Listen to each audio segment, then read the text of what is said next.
Hello everyone, welcome back to another tactics video here on the channel. I'm Ash, you all know me as Brommer18, and on this channel I like to show you how to recreate and adapt real systems in FIFA 22. In this video today, we're going to cover Antonio Conte's 3-4-3 system at Tottenham Hotspur. Of course, one that he's renowned for. He did win the league with Chelsea using this 3-4-3. He's also reverted to a 3-5-2. Mainly in the Italian leagues, but in the Premier League, really gone for this 3-4-3. So we're going to talk about this today. I'm going to take you through the tactics and what they do and how they do it. I'm going to talk you through the instructions as well. I'll show you any position changes, of which there are a couple. And then also I'll show you how they tweak it slightly depending on the opposition. So sometimes if they're pressing for a goal or if they're playing one of the real top sides, how they sort of adapt a little bit. Not major changes, but just little tweaks here and there. If you're new to the channel, make sure to hit the subscribe button and ring the bell so that you get notifications every time I upload a video. And before we do get into it, just want to let you know that you can go and check out my Patreon. On that, I do have a range of different perks and rewards, one of which is my FIFA 22 custom tactics packages. Every tactic that I do cover on the channel, you get an extra in-depth breakdown and deep dive of each tactic, including pros and cons. You get ratings and rankings. I rank all the tactics as well, suitable traits and attributes for each position so that you can go and sign players with those traits, and also I take you through suitable teams of players and an overall view of each tactic as well. You get a whole other range of perks, which is my player scouting board, which is coming soon, behind the scenes videos, Discord server access, access to the Brommer blog, all that good stuff, so do go and check that out. On that note, let's begin with this video. So, with Conte's system, what do we have? Well, we've got a system that does a good job of protecting their own defense, with that sort of 3-4-3 system, but it's not to say that it's a defensive tactic. There is still an attacking minded element to it, so I think it's really unfair that some people do sort of label Conte as a defensive manager, and it's not quite the case. So with the formation, we've got a 3-4-3. However, what you'll notice here is there have been a couple of position changes. First things first, let me talk you through the defensive midfielders. So if you go down to the bottom here and you choose the 3-4-3 flat, you'll notice that it's got two central midfielders and also two wingers. What you want to do is you want to drop those two defensive midfielders off. However, if I just back out a little bit now and take you through to the formation with this 3-4-3, you'll notice that if I try and drop off these two central midfielders, it doesn't let me. It won't let you do defensive midfield.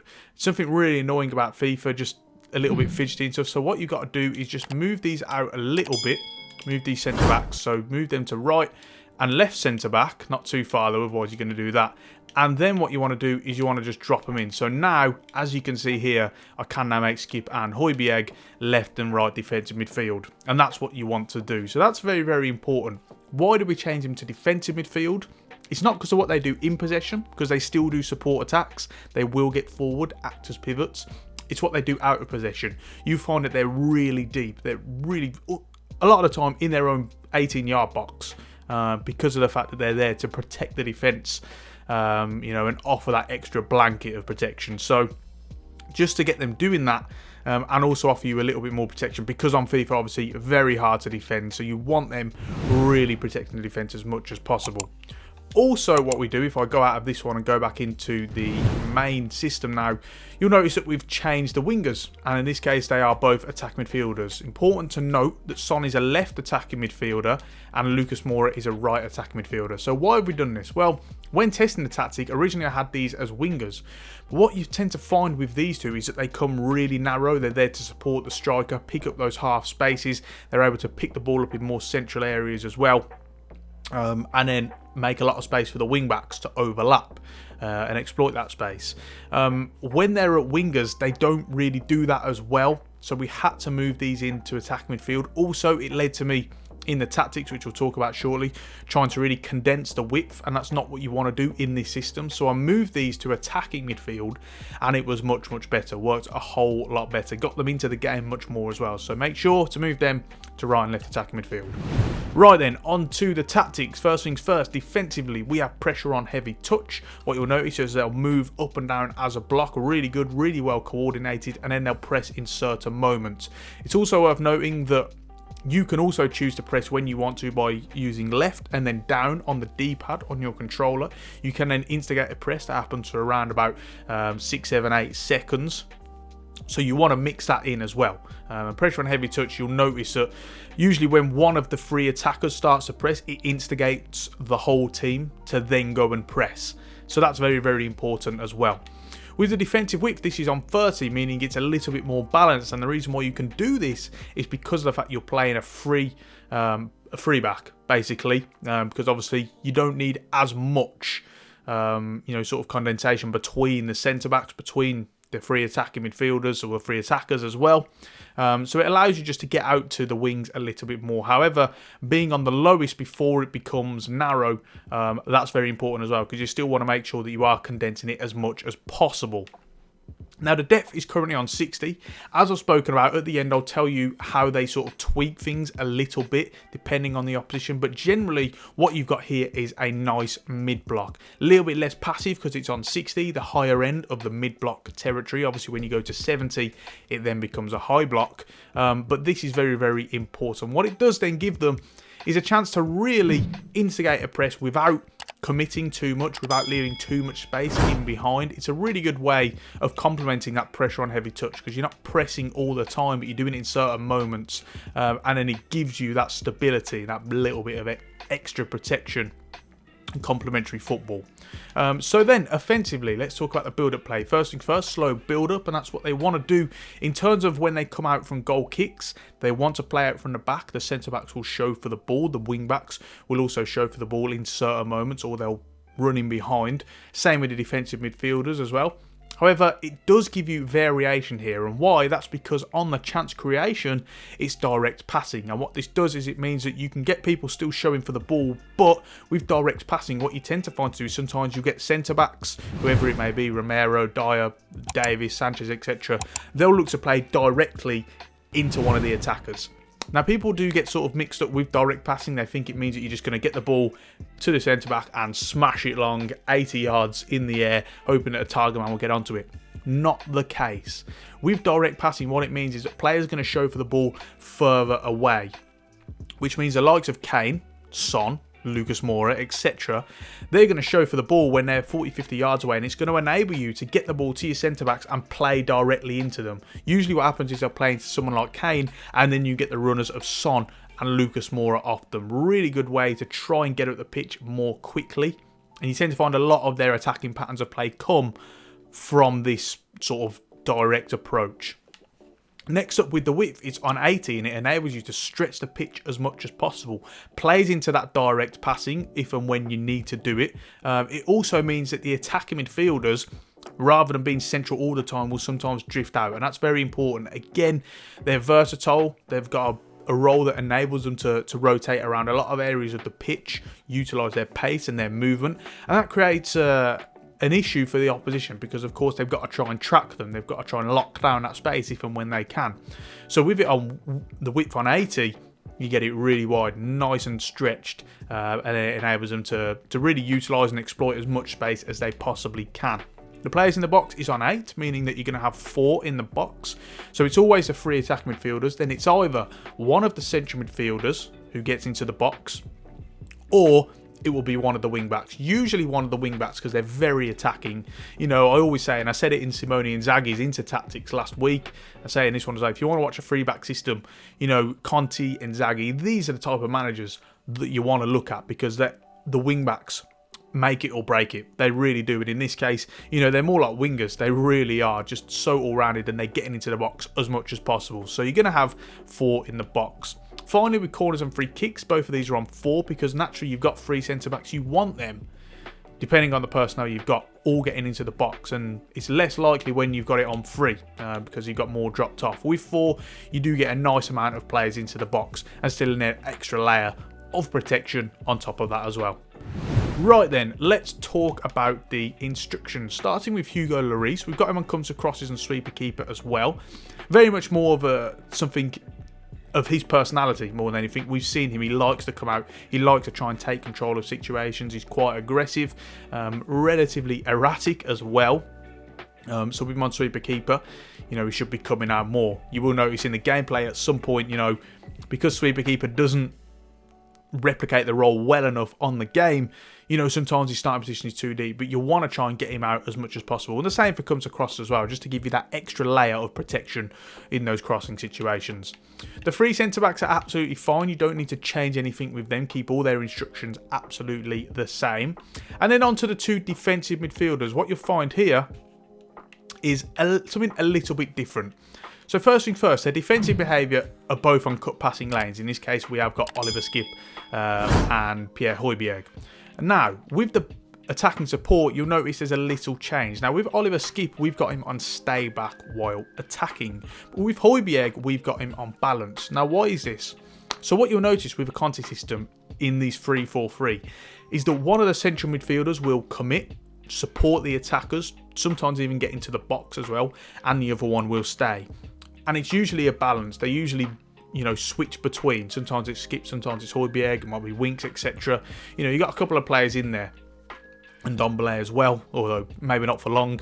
But obviously in FIFA, we can't get that. We have to do one or the other. So in this case, you've just got to choose one to stay and choose one to go. Now, it doesn't matter which one you choose. That's entirely up to you. And it doesn't matter which side you choose either. Again, that was just something I decided. Either way, it's just got to be one of them. But we only have them on balance. We don't have them on get forward because we don't want them committing all the time, only occasionally. And that's very, very important. You've got to try and keep that shape as much as possible. Add that extra layer again of protection. Add that other blanket so to protect against the opposition counter-attack. And then finally, defensive positions and positioning freedom, all of these are on exactly the same as well. You're not looking to change these in any way. Keep them on cover wing and also stick to position. Right then, on to the wing backs, and it's important I didn't mention this for anyone who's new to the series. Obviously, those of you who watch these videos before, you'll know what we do. We have these as right and left midfield rather than wing back. And the reason being is that they will just get further forward. It also enables you to put getting behind on support runs as well, which is very important. We'll talk about that very, very shortly. But with it, in terms of them being midfielders rather than wing backs, you'll notice that the game does a really good job of getting them to drop off when they need to. So they will still form a back five because of the fact there's no fullbacks behind them. So don't worry about that. You will have that extra protection. So on defensive support, come back on defence, very important, obviously, to get them bedding back into that back five. And then chance creation is on stay wide. And that's going to enable them to get onto the byline, the touchline even, as much as possible, and just create that width. They're always out wide, offering that option for you to switch it, for you to get it out wide, and then really trying to stretch the opposition as much as possible. Their support runs are both on getting behind, and again, as I've already alluded to, wing backs in a 3-back system, the best ones, they get those fullbacks moving as much as possible, get them playing on the front foot, penetrating the opposition defence and running in behind the back line, and that's very important as well. You'll notice that when this is unbalanced, what you'll find is that they don't penetrate enough, and it does then make the system very, very passive. You need this on getting behind. It really does open a whole lot more avenues for you in terms of your attacking. So make sure they are on getting behind. Support on crosses, finally, is also on balance as well. And the reason being is that obviously, occasionally, you might have a central midfielder going into the box rather than a wing back. It also might be one of the wing backs crossing the ball in as well. So it's important to bear that in mind. We only really want 4 in the box. We don't want any more than that because, again, we want to try and, plan for opposition countering on us in case we happen to lose the ball. Right then, onto the two attacking midfielders next, Heung-min Son and Lucas Moura. Both of these are on the same instructions. So you've got come back on defence to make sure that they are tracking back if and when they need to. Also, on support on crosses, get into the box for the cross as well. Again, that's something that we have spoken about, in terms of having 4 in the box. So we don't really need to go into that one too much. And then positioning freedom is actually on stick to position. And the reason being is that if you got it on drift wide, they're coming out wide too much, and that's not what you want. The fact that we've actually changed the width on the attack to 80 will mean they will come out wide, and that's something you will notice in the gameplay somewhere above me. If you have been glancing over every so often, the width will enable them to come out wide, so you don't want them on drift wide because they're just going to be out wide too much. You still want them picking up the positions in the central areas a lot of the time, and then on free roam they'll be coming too deep. And that's not what you want either. You want to try and get them moving around, you know, and running, exploiting that space as much as possible in those more advanced areas. Finally then, onto the big man up top, Harry Kane. In support runs, he's on stay central to make sure he is that focal point. You're going to get players playing off him. And that does sort of bed in with the attacking runs as well, which is on target man. Target man means they're going to show for the ball more. Now, obviously, a lot has been made about this false nine role. What we've seen under Conte is he's not doing this to such an extreme degree as he was under, say, Mourinho or even Pochettino for that matter.